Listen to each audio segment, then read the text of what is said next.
Hi, and thanks for joining me in this training video on the 10 most profitable adult SEO strategies. Now, this title carries a bold claim, I know, but all of the strategies that we're going to talk about here today, they do have the ability to directly influence your rankings, your ranking longevity, and your earning potential that goes along with it.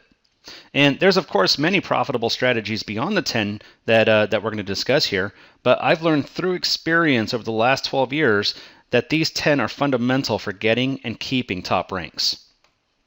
Now, before we get started here, I'd like to take a second to mention that the level of detail that we're going to get into for each of the 10 strategies, it's in no way comprehensive. This training video is intended to provide an overview of the strategies that I've found to be most profitable. If you want to learn more about any of these strategies, we do have full comprehensive training videos available for members here at Adult SEO Training for each and every one. And these training videos not only explain how to do everything, but in them I show you actual step-by-step demonstrations as if you were looking over my shoulder as I work. And if you're still unsure about some things when I'm done, you can continue training at the Pro Members Q&A board. Now, this is where you can ask questions about any of the training videos here and anything about adult SEO, and you'll get fast and reliable answers based on over a decade of experience in adult SEO. And this is available to all members. So after this video here, I encourage everybody to check out the full training videos on each of these 10 most profitable strategies, and then hit up the Pro Members Q&A board afterwards. All right, so let's go ahead and jump into this. Strategy number 1, thoroughly research your keywords and your competition. So these are both very important steps in any adult SEO campaign, and they should never be skipped or guessed on. The keywords that you choose to target will be directly responsible for the success of your campaigns. Now, if you choose a keyword because you think it's popular and it turns out to be too popular, meaning there's too much competition for it, you may never earn a top rank or see any search traffic from it. And on the other end of things, if you choose a keyword that's not popular enough, you might earn that number 1 spot just to find that there's not enough traffic there to see a return on your investment that it took to get there. And your investment could have been in time, in effort, and even money if you're buying links or if you're paying somebody to help you with your SEO. And if you just guess on a keyword, or even worse, if you don't consider one at all, you're likely to get no search traffic whatsoever. And this is bad for any adult site. So choosing a good target keyword is a very important first step in your adult SEO campaign. And you can really only determine which keyword is good for your site, which keyword is good for your niche, for your experience, for your resources, if you thoroughly research the competition of each of the keywords that you're considering. And this means looking at the volume of other sites targeting the same keyword, looking to see how many other sites use the same keyword phrase in the same order that you plan to. And it means looking to see how many other sites use that same exact keyword phrase in the title of their pages, in their title tag, which indicates more of an intent to rank for that keyword than just displaying it somewhere on a page. Also, looking to see how many other sites use the same exact keyword phrase within their URL, which is even more indicative of a webmaster's intent to rank for the same exact phrase as you. And beyond these volume-based metrics, you want to look at the sites currently ranking in the top 10 for your prospective keyword phrase. You want to see how many backlinks they all have, not only to the page with the top 10 rank, but to their entire domains as well. This will give you an idea of how strong their domains are, and from that you can determine if the strength of your own domain can compete, if it can go and overtake one of those currently top 10 ranked sites.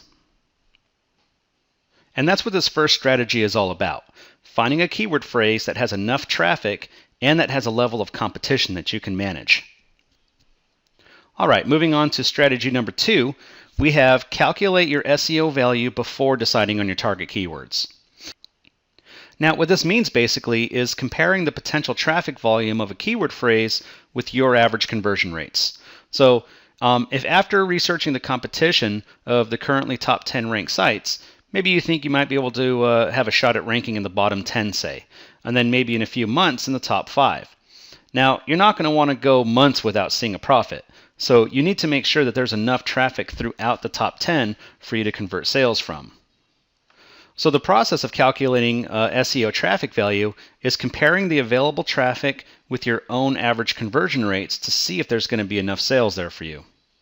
So to do this, you'll need to first figure out which of the currently top 10 ranked sites for your keyword phrase that you can compete with. You basically need to pick your target.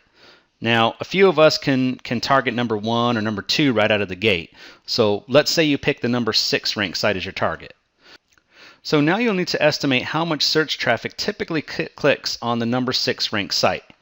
And then you'll want to take that number and divide it by your average conversion ratios.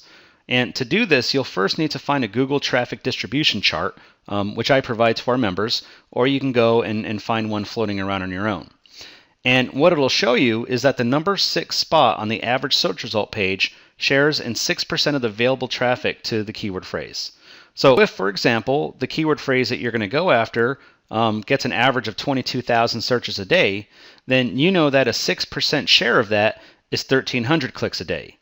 Now, let's say that your site tends to convert search traffic at 1 in 900. Now, that would mean that you could expect to see about 1.5 sales a day or 42 sales a month from this traffic. And with this estimate, you can now look at your average revenue per sale to see if it makes sense to go after it. And whether or not it makes financial sense really depends on your own situation. So, if you're a webmaster promoting pay sites and your overhead is low, then sure, I'd go after a keyword phrase that has a number 6 spot worth 42 sales a month. I'd do it all day long. But because my investment would be low and because the revenue would be nearly all profit. Now, it's different if you own the sites that you're promoting. You're going to have a higher overhead, and you might even be paying an SEO guy to get you that rank. So if that's the case, then you're going to have to take the revenue from those 42 monthly sales and deduct all the expenses to see what you're left with. And if what you'll net is acceptable, then you'll have yourself a good target keyword. If not, you might want to spend a bit more time finding an alternative that will be more profitable for you. And if this is all a bit too abstract, there's training modules for adult SEO training members that break it all down step by step and show actual examples to walk you through the process. Okay, number 3, always work to rank for multiple alternative keywords in addition to your main target keyword. Now this one might sound easy, but it's really not, because it means more than just picking up a few extra keywords and working them into your text, and maybe getting a few links with the different keywords as the anchors.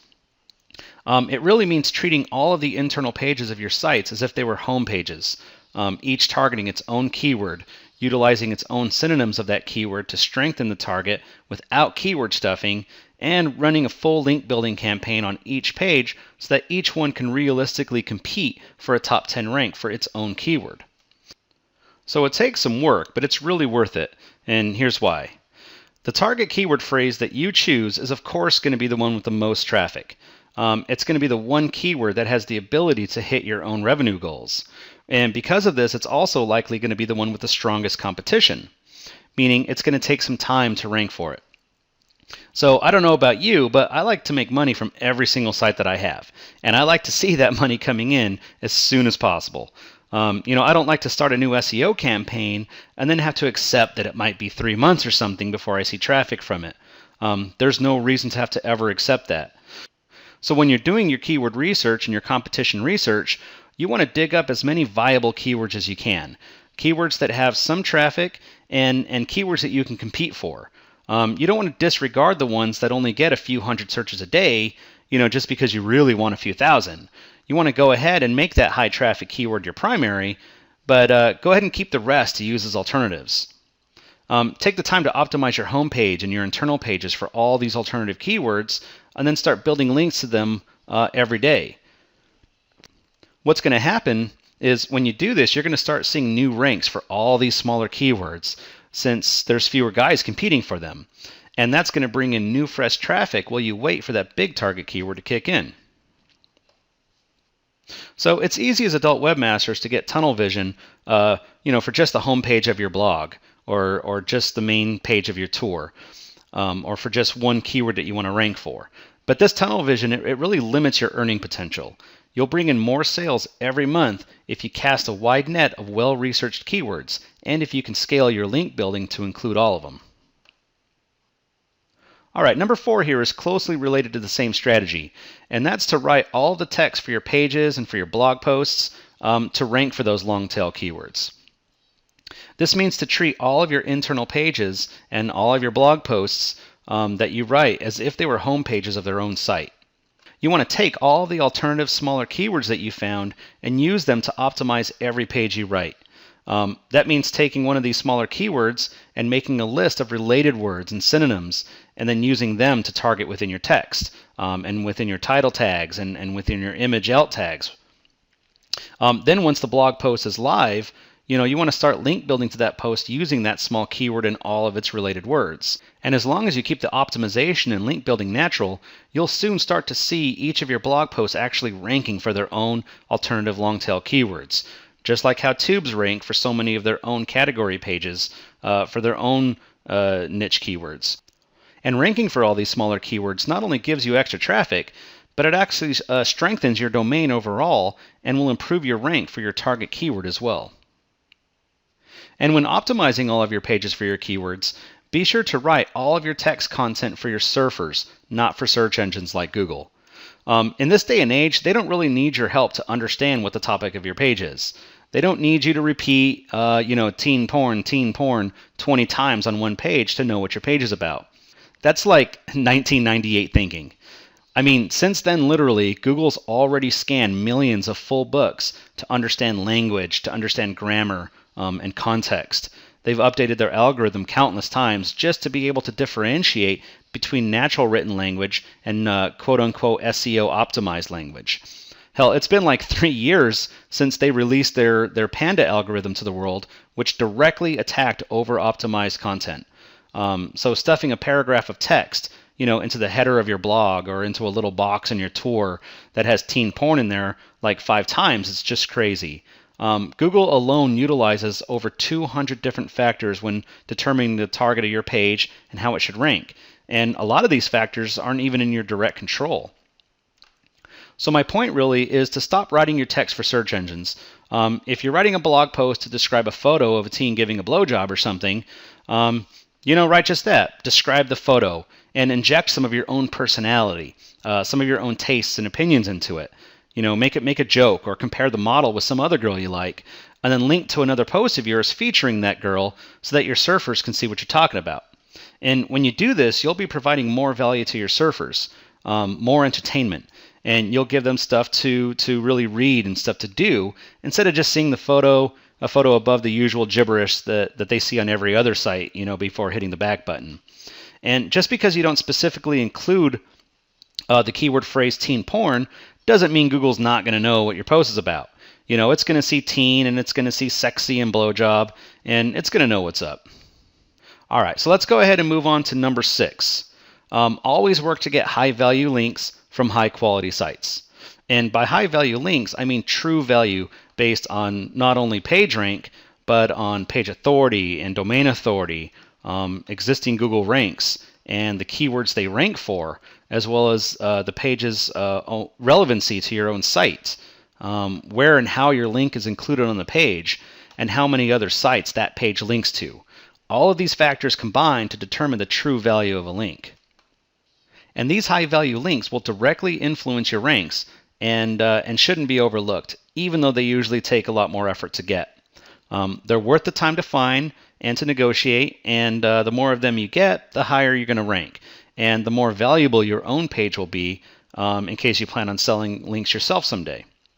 So low to medium value links are fine. They're not going to hurt you. And there's a lot of keyword phrases that you can actually rank well for with only these kind of links. But you're going to need those higher value links if you want to rank for more competitive keyword phrases that have all the traffic. And there's a great video here at Adult SEO Training called How to Find High Value Adult Links that'll explain in detail how to find and recognize true high value links. And the video walks you through the process of finding them step by step. And there's also another training video called How to Find High Traffic Adult Links if your focus is more on traffic rather than link value. Okay, number 7, build all of your links to look as natural as possible. Okay, so the problem with building links is that you're technically not even supposed to do it, at least according to Google. Google says that any link that you build, trade, or buy is an attempt to manipulate their system. And they also say that the only way to prevent link devaluation and even possible penalties is to use the nofollow attributes within your links that you didn't earn naturally. Now, obviously this isn't common practice, but it's the reason that we have to put in an effort to make our link building look as natural as possible. Google says that natural links, they happen consistently over time, that they come from a wide variety of domains and IPs and servers, that they have a wide variety of related anchors, and that they generally come from pages with content that are similar to your own. And Google's come a long way in detecting unnatural linking strategies, which is why cramming a bunch of tiny links into the footer of your homepage doesn't really work anymore. And it's also why AB link trades, they had to evolve into ABC and now ABCD link trades. And even ABCDs don't work as great as they used to because Google can see them now, or at least they can see that you're participating in link trades somehow. And that's why it's harder to fake ownership of a bunch of blogs that all link back to your main site. Sure, you can host all of your blogs on different C block IPs, you can use domain privacy, and you can even avoid using Google Analytics, but they can still see things like domain registrar ownership, and they can detect many footprints, which are common elements of your sites they can give you away. And these footprints, they can include WordPress themes, your own affiliate IDs, the same sidebar widgets that you tend to use, even the stats package that you use. And if you decide to avoid using Google Analytics, Piwik is a popular alternative to Google Analytics.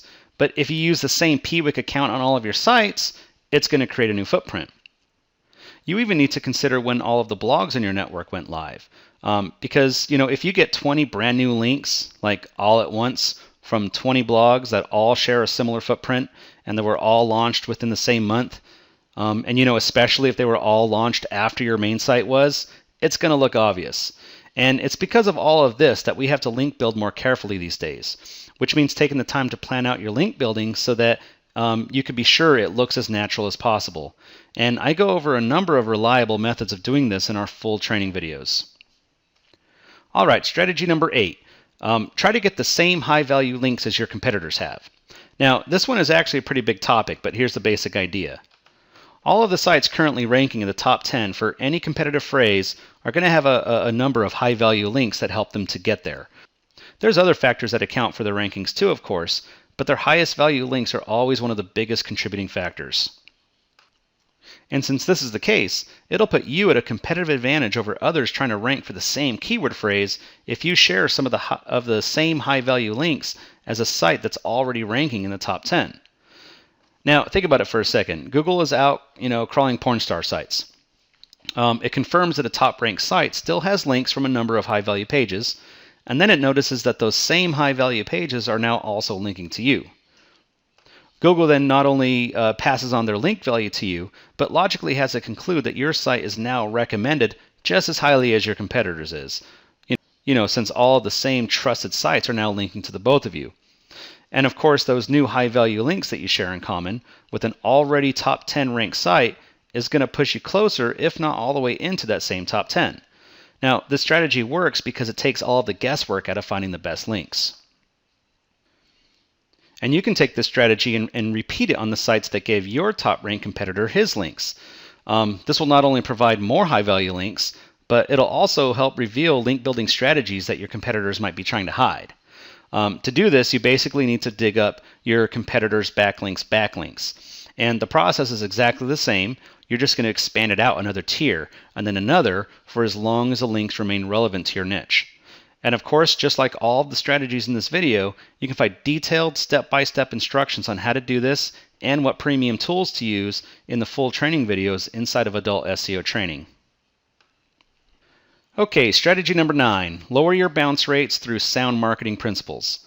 Your bounce rate is the percentage of surfers who hit your page and then leave or bounce before clicking to view any other pages. It's the equivalent of a raw click. So if you have a high bounce rate, it could mean that your page isn't encouraging people to click for some reason or another.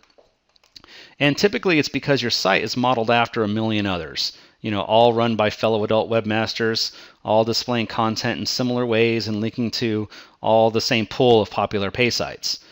Take blogs, for example. Okay, say you're surfing around. 99% of every blog that you visit is going to essentially look the same. Content down the middle and sidebar stuff with a million links down the side. You're going to click over to a blog. You're going to scroll down a bit. you're going to see a lot of the same content, and then you're going to click over to the next. Now, in order to grab more attention, you're going to first need to break out of the mold a bit, give people something different to look at and give them reasons to click around. And 100 links in your sidebar aren't 100 reasons. They're just 100 links. So sound marketing principles for the web, they've been around forever and are typically only used by bigger sites and bigger programs. But there's no reason for this. Every adult webmaster can and should do everything in their power to hold on to every surfer they get. So if every other blog has their content in one column and all of their links in another, try building out your blogs to only have one single column and arrange your content in new ways. Maybe add columns for widgets in the bottom of your page like a lot of mainstream sites do. Or maybe showcase your latest post in a nice large thumb and link to with an eye-catching title instead of the usual keyword stuffed description. And build your blogs deep. Don't just link all of your thumbs to pay sites. You're going to want to link them to the full post and then customize your templates to offer more content alternatives. Maybe links to model bios that you write or links to model directories, or maybe even present your tags in a way that appear to be content filters, allowing your surfers to view exactly what they want to see instead of just displaying a few short list of keywords buried on the bottom of your post. And maybe break apart your homepage content with compelling reasons to join whatever pay site you're promoting, including real member testimonials. You could write up some interesting bullet points and display them in a large font, or you can offer a discount or other incentives to join. Just take the time to really sell your pay sites. Just the existence of a pay site alone is not a great reason to join. You want to give your surfers some background on the site. How long has it been online? How many members does it already have? Has it won any AVN awards? Talk about the experience of being a member. Talk about how fun the member community is or how intimate it is to chat with the models. You want to paint a picture in their mind. You want to try to influence their emotions because it's their emotions that drive them to join. Not how many videos or photos there are or because of the price or, they don't join because of the instant access they'll get. Surfers have already come to expect all this. So you want to give them something they can actually have fun with. Because if they find your site entertaining, they're going to click, they're likely to join what you recommend, and they're likely to come back. All right, and that brings us to the last adult SEO strategy of this video, increasing sales with conversion rate optimization, which is basically making changes to your sites and then running tests to see which of those changes convert the best.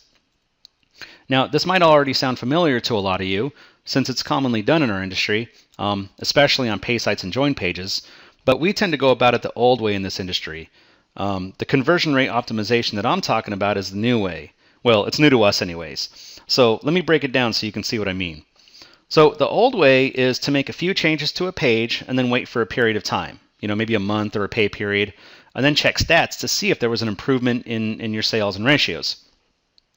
If there was an improvement, most programs tend to go on to implement those same changes across all of their sites in hopes that the improved ratios can be repeated, network-wide.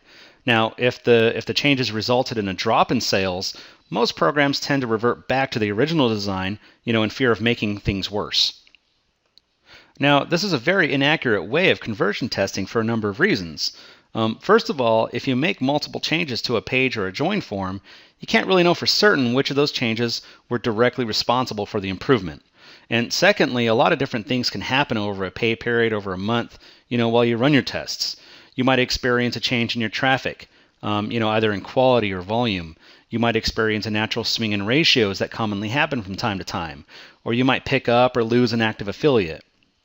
So if you run a test for a month, decide it didn't work that great, and then you run another test for a month, you've opened up yourself to 2 full months of natural changes in your traffic that could influence your test results. So not only is testing in this way inaccurate, but it takes a lot longer to arrive at measurable results, since you have to run one test at a time. And even if you run your test for a span of just a pay period, you're still looking at months in order to thoroughly test all the major aspects of your pages and your join forms. So the new way, at least for us, is the way most big online companies have been conversion testing for years. And that's running multiple tests side by side, simultaneously, on the same exact traffic and over the same exact period of time. And the process is really simple. Okay, so you load up your pages into conversion rate optimization software and you make all the changes you want. Then you run the test, and the software automatically directs half of your traffic to the original page to use as your control group, and then the other half of your traffic to the page with your changes. And it then monitors user activity, and it reports back what happens in the form of a nice visual graph that shows you how each page version is performing. This means that you can run a test, and within an hour, you'll know which page version is getting more clicks or which join form is being submitted more, based on reliable stats that are run at the same exact time and on the same exact traffic. And this removes all outside variables like traffic source and volume changes. You can literally run dozens of tests at the same exact time and on as many individual pages as you want. And because conversion rate optimization software tracks every change, you'll also know the specific changes that are responsible for either the improvement or the decline, and then you can change out just the declining test to further improve your page performance. So conversion testing systems are very sophisticated. They offer incredibly creative features, and they're very flexible in what you can do. I've personally had a number of clients who I did this kind of conversion testing for, and the results were really exciting.